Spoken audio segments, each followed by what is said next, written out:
Hello friends, कैसे हैं आप लोग। आशा करता हूं कि आप लोग बिल्कुल ही सही होंगे। मैं Shrikant Kumar Ranjan wonder knowledge by Shri K online study programme में आप लोग का स्वागत करता हूं। फ्रेंड्स, पिछली वीडियो में मैंने पुर्तगाल के आगमन के बारे में, पुर्तगाली कंपनी के आगमन के बारे में मैंने समझाया था आप लोग को कि क्या ऐसी ज़रूरत पड़ गई थी यूरोप वासियों को कि उन्होंने व्यापार करने के लिए एशिया के देशों को चुना, जिसमें इंडोनेशिया, भारत और इत्यादि देश आते हैं। तो फ्रेंड्स, उसके पृष्ठभूमि के रूप में मैंने पहले आपको बता चुका था कि पुर्तगालियों का आगमन का क्या क्या कारण था। एक बार फिर से मैं आप लोग को रिकॉल कर देता हूँ और फिर से आप लोग को समझा देता हूँ। फ्रेंड्स, क्या हुआ था कि 15वीं शताब्दी में कुस्तुनतुनिया का पतन हो गया था। वो क्या था? पूर्वी रोमन साम्राज्य का एक प्रमुख भाग था और एक प्रमुख स्थल था। यूँ कहे तो फ्रेंड्स, एक राजधानी के रूप में था। तो वहाँ क्या होता है कि जब कुस्तुनतुनिया का पतन हो जाता है, मीन्स वहाँ पर उस एरिया में तुर्की का साम्राज्य, मीन्स ओटमन साम्राज्य का वहाँ पर पूर्णतः कब्जा हो जाता है। तो ओटमन साम्राज्य के कब्जा होने के बाद फ्रेंड्स, व्यापारिक मार्ग पर पूरा तुर्की जो भी ओटमन साम्राज्य है उसका हस्तक्षेप और कब्जा ज़्यादा हो जाता है। तो इसके माध्यम से यूरोपवासी जो है वो यूरोपीय देश जो है वो व्यापार नहीं कर सकते थे। उनका स्थलीय मार्ग अवरुद्ध हो चुका था। तो उस स्थलीय मार्ग अवरुद्ध हो जाने के कारण ये व्यापार व्यवसाय का कनेक्शन अवरुद्ध हो गया और ये कर नहीं पाते थे। तो इसी कंडीशन में वहाँ के यूरोपीय कंट्री के जो भी मेन जो देश हैं वो क्या करते हैं कि अपने पैसे या अपने फंड के माध्यम से जो भी मजबूत वहाँ नाविक है उन नाविकों को ये समुद्री मार्ग के माध्यम से व्यापार करने का एक रूट खोजने के लिए ये बोलते हैं। तो इसी कंडीशन में देखिए फ्रेंड्स, स्पेन का, फिर आगे पुर्तगाल, स्पेन जो देश है वो क्या करता है कि कोलंबस को फंडिंग करता है, जिसके माध्यम से अमेरिका की खोज होती है। और आगे देखे कालांतर में देखे फ्रेंड्स, तो पुर्तगालियों का आगमन होता है। ठीक, तो वो पुर्तगाली सबसे पहले बार्थोलोमे के माध्यम से ये आशा अंतरिक्ष मीन्स दक्षिण अफ्रीका का, मीन्स ये अफ्रीका में वो पहुंचते हैं। और एक नाविक जो होता है ये क्या करता है कि थोड़ा ज़्यादा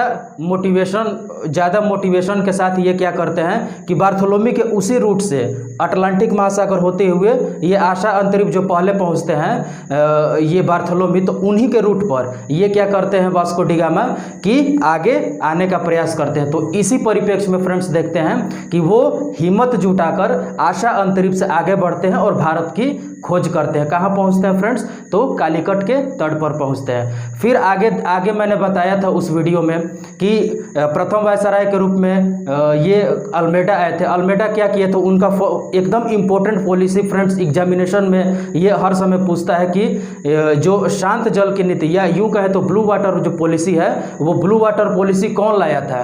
तो ब्लू वाटर पॉलिसी के तहत फ्रेंड्स हिंद महासागर और अरब की खाड़ी में ये एक छत्र साम्राज्य कायम करने के लिए और उस एरिया में व्यापारिक एकाधिकार स्थापित करने के लिए जो अल्मीडा है वो प्रयासरत रहते हैं और प्रयासरत होने के दरमियान ये सफल भी होते हैं। तो इनका इम्पोर्टेंट हम लोग देखे थे फ्रेंड्स ब्लू वाटर पॉलिसी, उसका दो सिस्टम मैंने बताया था, काटेज व्यवस्था और फितोरिया व्यवस्था। फिर आगे हम लोग देखेंगे 1509 ईस्वी में क्या होता है कि अल्बुकर्क आते हैं। इनको वास्तविक संस्थापक पुर्तगाली का माना जाता है। क्योंकि ये तटीय भाग से ये स्थलीय भाग में भारत का प्रवेश करते हैं। और इसी परिप्रेक्ष्य में फ्रेंड्स देखते हैं कि 1509 ईस्वी में बैटल ऑफ दीव और 1510 ईस्वी में बैटल ऑफ गोवा होता है। इसके माध्यम से ये अब स्थल भाग पर भी अपना कब्जा जमाने में सफल होते हैं। फ्रेंड्स, आगे मैंने बताया था नून्हा टिकुन्हा के बारे में। वो क्या करते हैं कि गोवा को अपनी राजधानी के रूप में तब्दील करते हैं। तो ये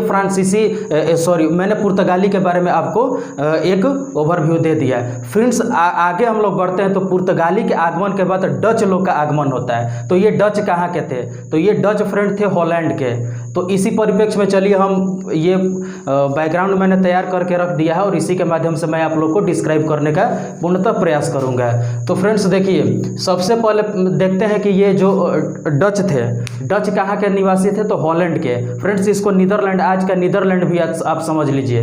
तो ये हॉलैंड के निवासी। फ्रेंड्स, मैंने यहाँ लिखा है हॉलैंड की स्थिति यूरोप में। तो हम पहले ये समझने की कोशिश करेंगे कि हॉलैंड को ऐसी क्या जरूरत पड़ गई थी कि उनको उनको व्यापार व्यवसाय करने में प्रॉब्लम हो रहा था। तो क्यों प्रॉब्लम हो रहा था, तो ये हम इस फिगर के माध्यम से हम समझेंगे फ्रेंड्स। ये देखिए यहाँ पर हॉलैंड आता है, तो हॉलैंड आता है तो फ्रेंड्स देखिए, आपको पिछले वीडियो में मैंने बताया भी था कि इस एरिया पर क्या हो जाता है कि वेनिस, इस एरिया पर वेनिस का कब्जा रहता है। और ये पूरा एशिया वाला जो ये भाग है, इस पर क्या, तुर्की साम्राज्य, तुर्की मीन्स समझ लीजिए फ्रेंड्स ओटोमन साम्राज्य का यहाँ पर पूरा कैप्चर होता है। तो क्या होता है कि ये जो, चूंकि स्थलीय मार्ग तो अवरुद्ध हो गया है, लेकिन समुद्रिक मार्ग इनके माध्यम से खोजा नहीं गया था, ये प्रयास नहीं किए थे। तो ये क्या कर रहे थे कि हॉलैंड, यहाँ पर समझ लीजिए फ्रेंड्स हॉलैंड है, ठीक।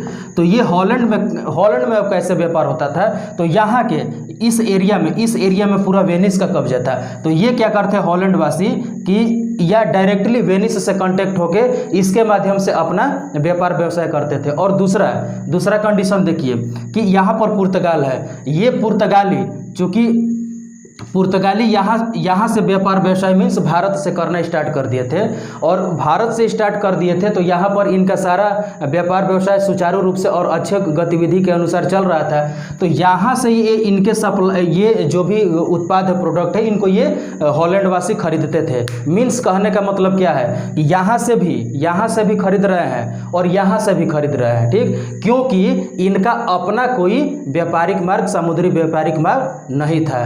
तो फ्रेंड्स क्या होता है कि यहाँ के व्यापार करने से और यहाँ के साथ व्यापार करने से, ये दोनों कंडीशन में हॉलैंड वासियों को बहुत ज़्यादा क्या होता है, बेनिफिट होता है। तो फ्रेंड्स ये सोचे कि जब इसके माध्यम से हम लोग व्यापार व्यवसाय कर रहे हैं, हम लोग को इतना ज़्यादा बेनिफिट हो रहा है, तो फिर डायरेक्टली अगर हम लोग यहाँ से सीधे कनेक्ट हो जाते हैं दक्षिण पूर्व एशिया या भारत में सीधे अगर कनेक्ट हो जाते हैं, तो सोच लीजिए फ्रेंड्स कितना फ़ायदा होगा। तो ये हॉलैंड वासी लोग सोचे। तो ये मैंने यूरोप में हॉलैंड का हालात बता दिया फ्रेंड्स, उनकी स्थिति बता दी कि क्यों इन्होंने ऐसा सोचा। कि फिर आगे देखेंगे। फिर यहाँ पर मैंने लिखा फ्रेंड्स एशिया में डच। तो फिर हम लोग अब तो हॉलैंड में स्थिति इसका देख लिए कि हॉलैंड में स्थिति क्या था। तो इसके माध्यम से अब तो ये सोच लिया कि हम लोग को भी सामुद्रिक व्यापारिक मार्ग से होते हुए हम लोग को व्यापार करना है। तो ये क्या किए कि अब यहाँ से फ्रेंड्स देखिए अब एशिया में घुसना शुरू कर दिए।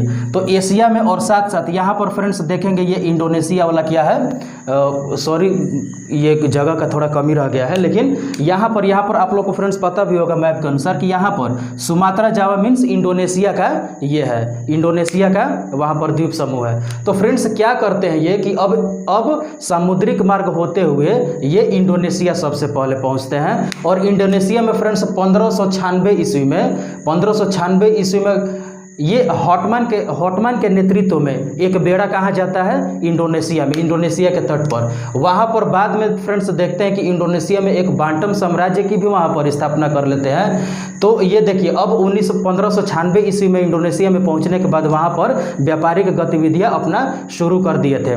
फ्रेंड्स देखिए इस समय तक वो जो डच ईस्ट इंडिया कंपनी थी इसकी स्थापना नहीं हुई थी फ्रेंड्स। ये क्या 1596 ईस्वी के बाद ये क्या करते हैं, 1596 से 1602 मीन्स कितना समय हुआ, 6 साल के समय में ये क्या करते हैं फ्रेंड्स कि छोटे छोटे गुट में आकर यहाँ पर एक संगठित रूप में यहाँ पर व्यवसाय स्टार्ट नहीं होता है। मीन्स क्या, छोटे छोटे समूह में व्यापारी आते हैं और यहाँ से व्यापार व्यवसाय करते हैं। इससे क्या होता है फ्रेंड्स कि ज़्यादा बेनिफिट इन लोगों को नहीं हो पाता है। तो ये एक चीज़ सोचे कि हम लोग जो भी छोटे छोटे समूह में आ रहे हैं तो छोटे छोटे समूह को हम क्यों ना बड़ा कर दें, और जैसे ही बड़ा कर देंगे तो व्यापार व्यवसाय एक संगठित रूप से होगा और इंडोनेशिया में संगठित रूप से हम लोग व्यापार कर सकते हैं। तो फ्रेंड्स देखिए 1602 ईस्वी में क्या होता है कि वही व्यापारिक समूह एक कंपनी की स्थापना करते हैं और कंपनी की स्थापना करके संसद से परमिट लेते हैं। संसद के माध्यम से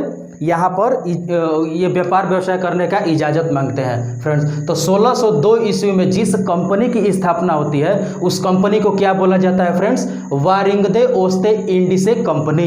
इस कंपनी का क्या नाम होता है, वारिंगदे ओस्त इंडिसे कंपनी, ठीक। तो इस कंपनी की स्थापना होता है और ये कंपनी की स्थापना करने के दरमियान फ्रेंड्स ये 21 वर्षों के लिए ये लाइसेंस लेते हैं व्यापार करने के लिए। फिर इसका एकमुश्त जो कंपनी की स्थापना होती है फ्रेंड्स, तो ये होता है कि कंपनी की स्थापना हुआ तो कितने राशि के माध्यम से हुआ।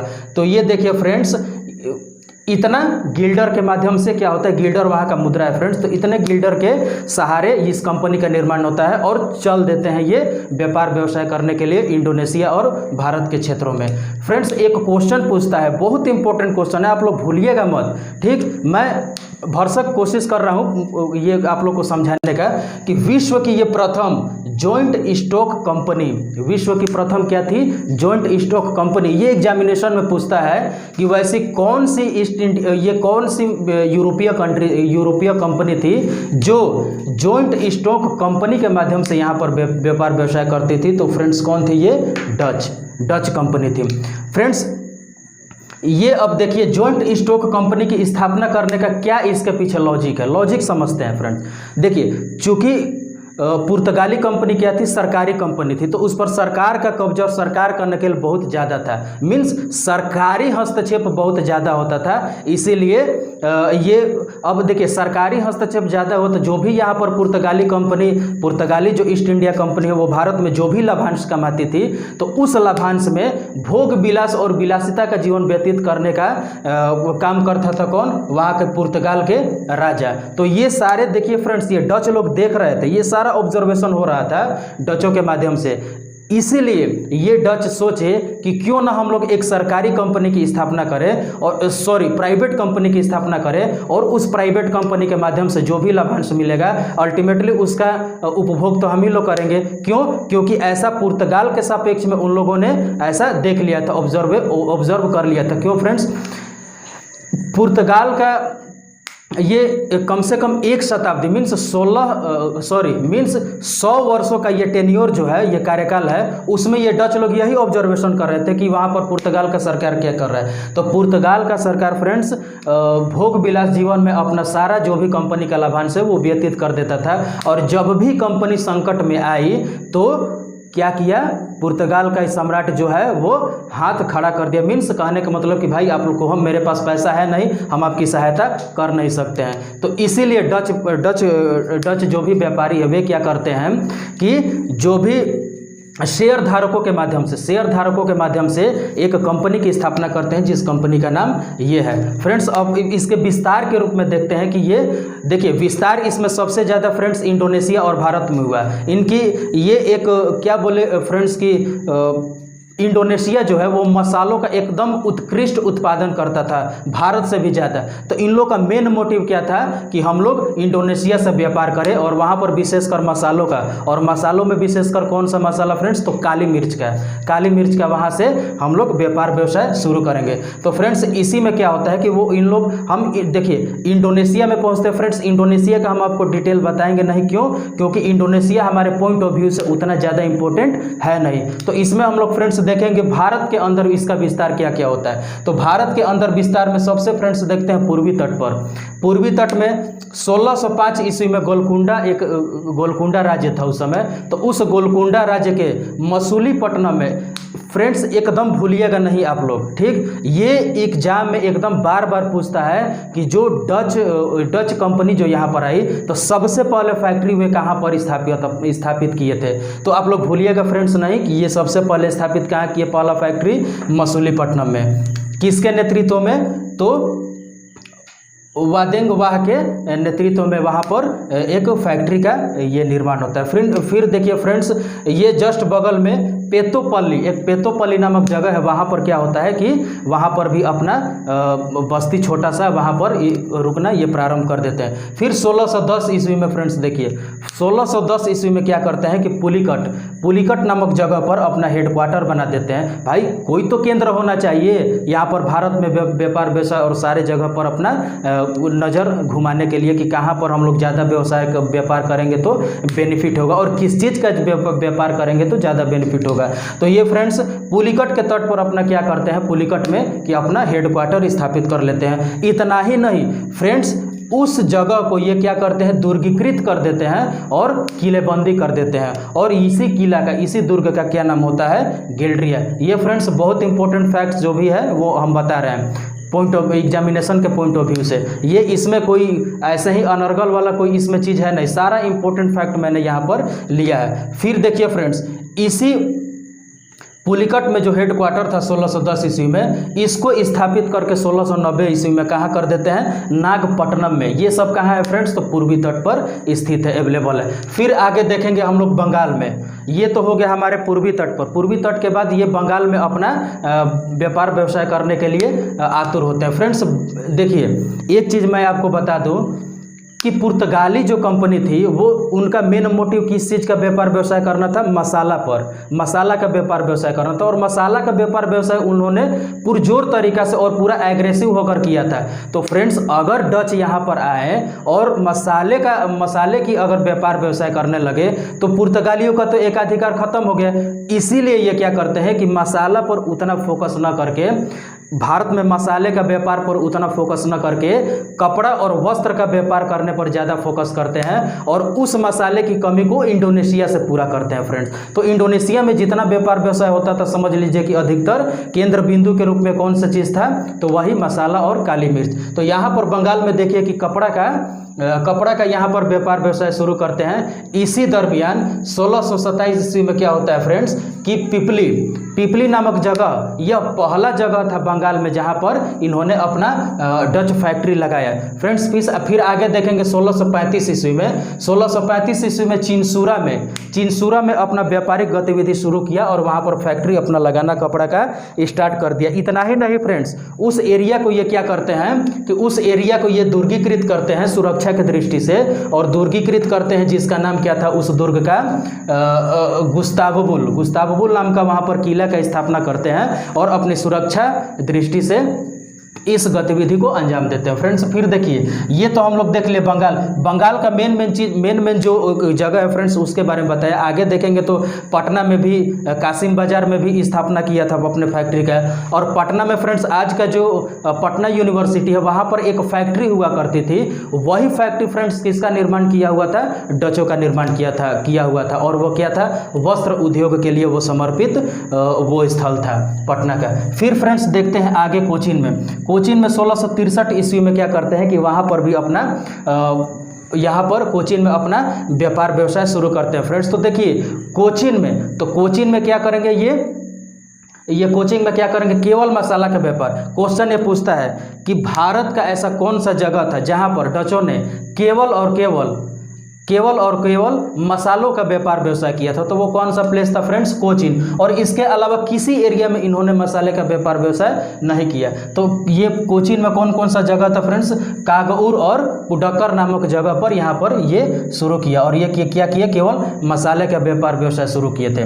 फ्रेंड्स एक फैक्ट्स बहुत इंपॉर्टेंट है, मैं आपको बता दूँ, ये एग्जामिनेशन पे पॉइंट ऑफ व्यू से बहुत ज़्यादा इंपॉर्टेंट है फ्रेंड्स, कि स्वर्णिम सिक्का जिसका नाम क्या था, पैगोड़ा नामक स्वर्णिम सिक्का का प्रचलन, और इसका प्रचलन कौन स्टार्ट किया था, तो डच ईस्ट इंडिया कंपनी। इस पैगोड़ा पर फ्रेंड्स भगवान विष्णु का ये चित्र अंकित था। फिर आगे फ्रेंड्स देखेंगे कि अपना व्यापार व्यवसाय तो होते रहता है। अब देखिए जितना समय आया, इस समय में पुर्तगाली तो मजबूत हुए, साथ ही साथ ये ब्रिटिश ईस्ट इंडिया कंपनी का भी आगमन होता है फ्रेंड्स। और ये ब्रिटिश ईस्ट इंडिया कंपनी क्या करती है कि पुर्तगालियों को अपने कब्जा और उस पर नकेल कसना प्रारंभ कर देती है। और इसी परिप्रेक्ष्य में ये डचों पर भी अपना हस्तक्षेप शुरू कर देता है फ्रेंड्स। तो इसी दरमियान क्या होता है फ्रेंड्स कि देखिए, ये तो मीन्स व्यापार व्यवसाय होते रहा। अपना दोनों कंपनी, सभी कंपनी जो उस समय तो ब्रिटिश ईस्ट इंडिया कंपनी भी आ गई थी, तो इन्होंने व्यापार व्यवसाय मीन्स अच्छे तरीके से किया।